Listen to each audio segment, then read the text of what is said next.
mga batang 90s. Sabi nila mga batang 90s na nakaka-relate ito. Hindi naman. Kasi yung isa dyan, 1950s naman yan. Pero hanggang ngayon, patuloy pa rin kumukuha ng bayabas.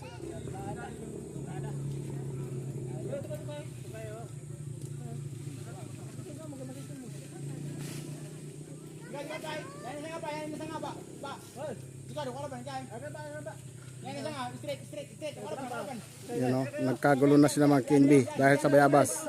Nagkagulo na sila mga Kinbi. Ya, kaya! Good! Kaya! Yan!